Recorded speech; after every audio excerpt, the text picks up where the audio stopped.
भाजपचे आमदार गणपत गायकवाड विरुद्ध शिंदे गटाचे महेश गायकवाड यांच्यातल्या वादातनं घडलेला गोळीबार हा गेल्या 4 दिवसांपासून राज्याच्या राजकारणात केंद्रबिंदूवरचा विषय झालाय। गणपत गायकवाड यांची आमदारकी जाणार इथपासून ते एकनाथ शिंदे विरुद्ध देवेंद्र फडणवीस यांच्यातल्या शीतयुद्धाची ही सुरुवात आहे अशा चर्चा सुद्धा झालेल्या आहेत। या घटनेमुळे एकनाथ शिंदे, देवेंद्र फडणवीस आणि श्रीकांत शिंदे हे नेमके कसे अडचणीत आलेत यावरही आपण बोललेलो आहोत। पण आता ही जी घटना घडलीये ती आहे कल्याण लोकसभेतली। त्यामुळे साहजिकच ही घटना जितकी भाजपला डॅमेज करणारी आहे त्याही पेक्षा जास्त श्रीकांत शिंदेंना, कारण त्यांच्या मतदारसंघात झालेल्या वादातूनच ही घटना पुढे घडलेली आहे।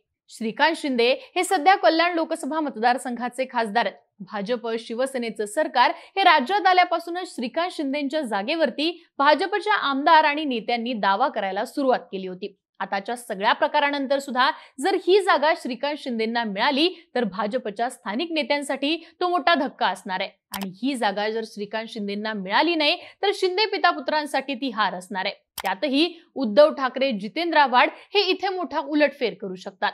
थोडक्यात काय तर श्रीकांत शिंदेंना पाडण्यासाठी सध्या भाजप आणि उद्धव ठाकरेंचे नेते एकवटलेत अशा चर्चा चालू आहेत। त्यामुळेच कल्याण लोकसभेत नक्की काय घडतंय आणि काय बिघडतंय याचाच आढावा या व्हिडिओतनं घेऊयात। नमस्कार, मी आरती आणि तुम्ही पाहताय बोल व्हिडिओ।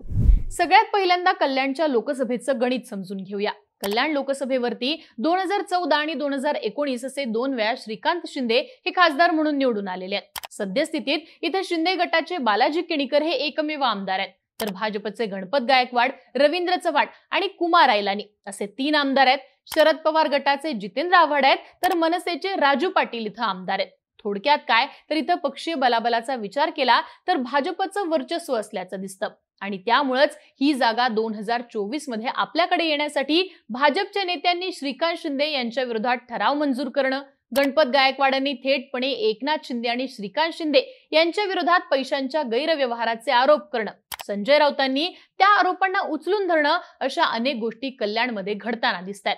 उद्धव ठाकरे गटाचा सगळ्यात जास्त राग हा साहजिकच शिंदे पितापुत्रांवर आहे। त्यांनीच अख्खा पक्ष फोडला, त्यामुळे श्रीकांत शिंदेंना पराभूत करणं हे ठाकरे गटाच्या लिस्ट मधलं पहिलं काम आहे।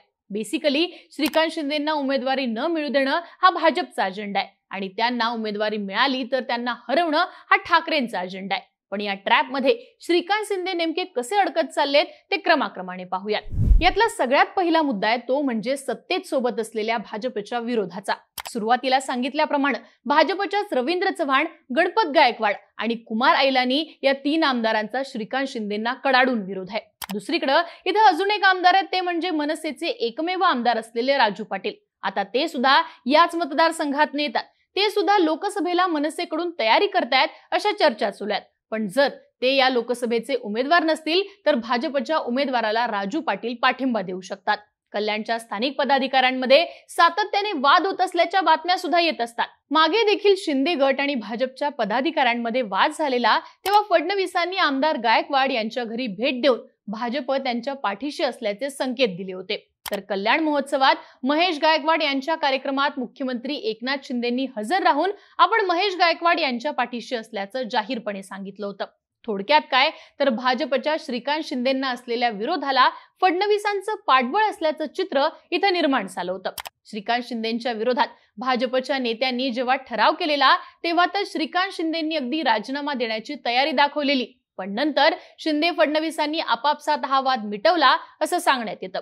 तरी देखील 2024च्या लोकसभेला इथनं भाजपचे रवींद्र चव्हाण हे आग्रही आहेत अशा चर्चा आहेत। तसंच शिंदे गटाच्या कोणत्या नेत्याला तिकीट मिळणार त्याचा निर्णय सुद्धा दिल्ली हायकमांड घेणार आहे। त्यामुळेच श्रीकांत शिंदेंना भाजपच्याच आमदारांचा, स्थानिक पदाधिकाऱ्यांचा विरोध असल्यानं आणि आता घडलेल्या गोळीबार प्रकरणामुळे श्रीकांत शिंदेंना तिकीट देऊन एक जागा गमावण्याची रिस्क भाजपचा हायकमांड घेणार नाही अशा चर्चा सध्या कल्याणच्या लोकसभेत चालू आहे। श्रीकांत शिंदे ट्रॅप मध्ये अडकत चाललेत असं म्हणणारी दुसरी गोष्ट म्हणजे श्रीकांत शिंदेंचे गुंडांसोबतचे फोटो आणि त्यावरून होणारं राजकारण।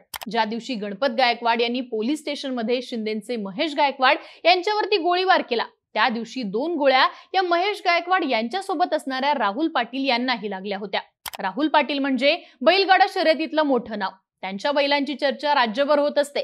मागे पंढरीनाथ फडके आणि राहुल गायकवाड यांच्या भांडणातूनही पाटलांवरती गोळीबार झालेला तेव्हा देखील राहुल पाटील चर्चेत होते। महेश गायकवाड हे श्रीकांत शिंदेच्या जवळचे तर राहुल पाटील हे महेश गायकवाड यांच्या जवळचे, त्यामुळेच राहुल पाटील यांच्यासारख्या वादग्रस्त लोकांशी शिंदेशी जवळीक आहे अशी टीका विरोधकांनी श्रीकांत शिंदेवरती केली। दुसरीकडे श्रीकांत शिंदे यांच्या वाढदिवसाचा एक फोटो चांगलाच व्हायरल झालाय, ज्यामध्ये पुण्यातील कुख्यात गुंड हेमंत दाभेकर हा त्यांना वाढदिवसाच्या शुभेच्छा देत असल्याचं दिसलं।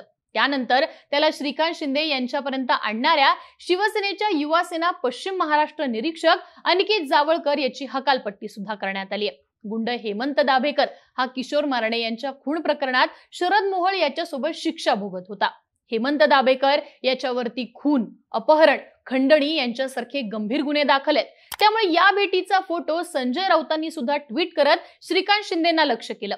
एकीकडे गणपत गायकवाडांनी गोळीबारानंतर प्रतिक्रिया देत असताना शिंदे पिता पुत्र हे गुन्हेगारी पोचतायत, त्यांच्यामुळेच मी आज गुन्हेगार झालोय असं म्हटलेलं, आणि दुसरीकडे लगेचच व्हायरल झालेल्या फोटोमुळे श्रीकांत शिंदे हे विरोधकांच्या निशाण्यावर आले आणि त्याचाच फटका त्यांना लोकसभेचं तिकीट मिळण्यात बसू शकतो असं बोललं जात आहे। यातला तिसरा मुद्दा आहे तो म्हणजे उद्धव ठाकरे गटाचा असणारा विरोध आणि त्यांनी केलेली तयारी। कल्याणची जागा जिंकायचीच आहे असा चंग सध्या स्वतः उद्धव ठाकरेंनी बांधलाय। कल्याण लोकसभेमध्ये सभा घेत ठाकरेंनी आपल्या मिशनची सुरुवातही केली आहे। शिंदे पिता पुत्राला शिवसेनेनं सर्वस्व दिलं, पण त्यांनी माझ्या बापाचा पक्ष पळवला अशी टीका ठाकरे हे सातत्याने करत आलेले आहेत। त्यामुळेच श्रीकांत शिंदेंना पाडून वचपा काढण्याची संधी ही सध्या उद्धव ठाकरेंकडे। या मतदारसंघात ठाकरेंची म्हणावी तितकी ताकद नसली तरी जितेंद्र आव्हाडांच्या रूपात शरद पवार गटाचा एक आमदार त्यांच्याकडे। दुसरीकडे जर श्रीकांत शिंदेंना तिकीट मिळालं तर भाजपचे नेते श्रीकांत शिंदेंना पाडण्याचे प्रयत्न करतील, ज्याचा फायदा ठाकरेंच्या उमेदवाराला होऊ शकतो। सध्या कल्याण लोकसभेतनं आदित्य ठाकरेंचं नाव जोरदार चर्चेत आहे। सुभाष भोईर हे तिथले स्थानिक नेते सुद्धा उमेदवारीसाठी आग्रही आहेत। त्यांच्या वाढदिवशी भावी खासदार म्हणत कार्यकर्त्यांनी त्यांना दिलेल्या शुभेच्छांमुळे इथनं त्यांचं नावही आघाडीवर आहे। परंतु आत्ताच्या परिस्थितीत भाजपचा विरोध असताना श्रीकांत शिंदेंना कल्याण लोकसभेचं तिकीट मिळालं तर ठाकरे आपली पूर्ण ताकद शिंदेंना पाडण्यासाठी लावणार हे स्पष्ट आहे, आणि त्यामुळेच आदित्य ठाकरेंना इथनं उतरवण्याची स्थानिक कार्यकर्त्यांची मागणी आहे। त्यामुळे उद्धव ठाकरे इथनं आदित्यंना उतरवण्याची खेळी करू शकतात अशा देखील चर्चा आहेत। आता यातला शेवटचा मुद्दा आहे तो म्हणजे श्रीकांत शिंदेंवर सुपर सीएम किंवा समांतर सरकार चालवतात असा होणारा आरोप। एकनाथ शिंदे मुख्यमंत्री असले तरी सगळा कारभार एक हाती श्रीकांत शिंदे चालवतात असा आरोप सातत्याने होत आलेला आहे। श्रीकांत शिंदे फक्त कल्याण लोकसभा मतदारसंघातच नाही तर इतरही ठिकाणी आपला अंमल चालवतात अशी तक्रार भाजपच्या कार्यकर्त्यांची आहे। त्यातही मागे एकदा मुख्यमंत्र्यांच्या घरातल्या कार्यालयात मागे मुख्यमंत्री असा बोर्ड असलेल्या खुर्चीमध्ये श्रीकांत शिंदे बसले होते, तेव्हा सुद्धा त्यांच्यावरती सर्व स्तरातनं टीका झाली होती। त्यानंतर एका सर्वे मधून मुख्यमंत्री एकनाथ शिंदे हे सर्वात लोकप्रिय मुख्यमंत्री आहेत अशा जाहिराती वर्तमानपत्रातनं देण्यात आल्या होत्या। त्यावेळी सुद्धा या सगळ्या मागे श्रीकांत शिंदे असल्याचा आरोप झाला होता।